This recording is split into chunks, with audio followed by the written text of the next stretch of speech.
Today we're breaking down the Nike Devin Booker ones. Let's go. What's good, everyone? Welcome back to the channel. Zach here with Tamsters Kicks, and it's been a minute. I know, I get it. I'm sorry, but I'm here, and we got the D-Book ones. I'm so excited to get this pair in hand. Honestly, some of the colorways I've seen have been fire, and then some of them have been kind of mid. But I love this pair I got in. I think it looks clean, and we're gonna break them down today. Devin Booker has been balling out the last couple years, really since he's been in the NBA. He had a huge game this season, the same night as Luka Doncic having a crazy game. But Devin Booker, man, we love him. These bad boys just dropped, and we're going to break them down today. If you guys haven't seen a video from me, we go through the traction, cushion, support, materials, fit, all that good stuff. I try to throw clips in, B-roll, me hooping in the shoes, stuff like that. But yeah, before we get into it, like, comment, subscribe, you know, this little YouTube stuff. So let's get into it. All right, these are the bad boys. This is the colorway I got. This is the pair that also has the translucent outsole, as you can see. We'll break all that down later. But yeah, this pair retailed at $140, and honestly, $140 kind of feels like a steal for these. Like, there's some basketball shoes out there that are more expensive and are not as good and like premium and smooth as these, and I think these got it done. People literally were telling me, they're like, why aren't you playing in basketball shoes? Like, I had practice today. Like, those aren't even basketball shoes. I was like, yeah, they are. I was like, they're crazy. They look like lifestyle shoes, but I love the feel of them on the foot. Like I mentioned a little bit earlier, they've had some other colorways. Like, Booker's had like a shattered backboard colorway. I think he had a court purple colorway. Just some other stuff. So I hope that Nike does some kind of crazy, like, maybe like Jordan retro colorways, and I think those would go nuts on here. First up, the Traction is a classic multi-directional herringbone pattern.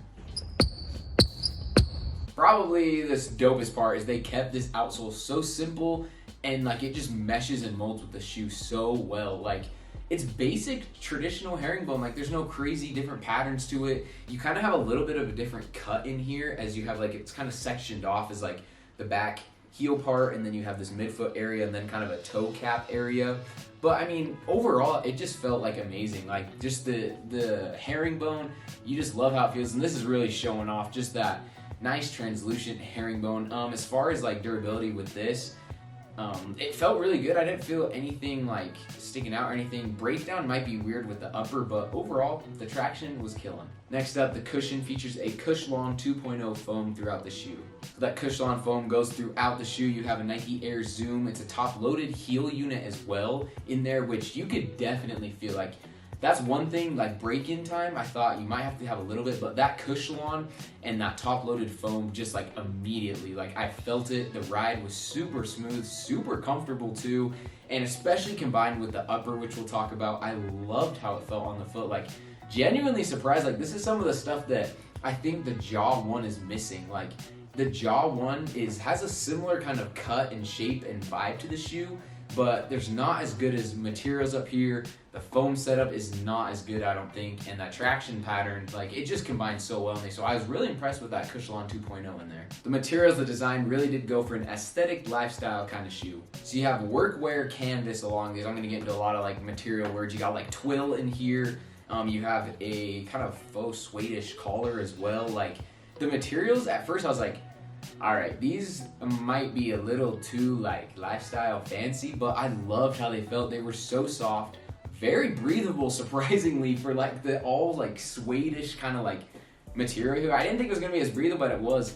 One thing that I want to be wary about is durability with the upper. If you're wearing these all the time, I have a feeling they're gonna kind of rip out here in some spots, but if they don't, that'd be fire. But I mean, basketball shoes are meant to be worn, so like, it's okay. But I loved how the materials felt on the foot. With the fit on these, this is an easy 1-to-1, true to size fit. Definitely, I don't need any dead space. I don't feel any dead space anywhere. I have a wider foot, and I went with my normal true to size 11, and it felt amazing. I didn't feel anything really. The like ankle and collar height felt really good as I laced up, so really no complaints with the fit. With the support, one thing I was really excited about was the cut of the shoe, and I was like, this kind of mid-ish low area is giving lower like vintage Kobe shoes, like some of those throwbacks that I love, and I love the cut of it. They have like a TPU sidewall in here with a midfoot shank plate, a lot of words, but like I love how it felt. Like, it kept you strapped in. I didn't feel dead space like I mentioned, and lacing it all the way up, I just felt secure, and it was something that I wasn't feeling that there were areas where I had to like give a little or tighten up a little. I just felt like the shoe would just work together so cohesively. So I was really impressed with these. Traction, we're giving them a 9 out of 10. Also an 8.5, maybe a 9 for the cushion setup. I feel like it just felt so good, and even off the bat, it's feeling this nice. I am so happy to see how it breaks in, because I think with that material and the cushion in there, I think it could really break in super nice. Materials, we're giving it an 8.5 out of 10, almost a 9, honestly. Like, this shoe is super solid in my opinion. Like, I don't think people understand that I love the look of the shoe as a lifestyle shoe, but also as a hoops shoe. Like, the materials feel really nice on foot, so I was impressed. The fit is a 9 out of 10, which is pretty freaking high for a fit. Honestly, I didn't feel like any dead space, like I continually mention, but it just felt really good on my foot, and I can't complain. The shoe's feeling nice. First time playing in them, and I absolutely loved them. But yeah, and the support, like 8.5, 9 out of 10. Like, it was solid for this low mid-rise shoe. I loved it. Overall, the D-Book ones, honestly, if you can get a pair of these, you probably should, because easily a contender for shoe of the year already. But I love the vibe and how I'm feeling them on the court.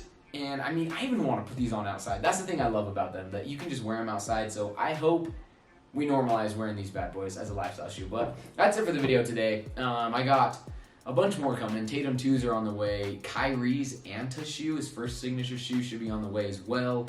The new Hardens, Donovan Mitchell's. We got the shoes coming, so sorry it's been a minute, but yeah, let me know what you think. See you guys on the next one.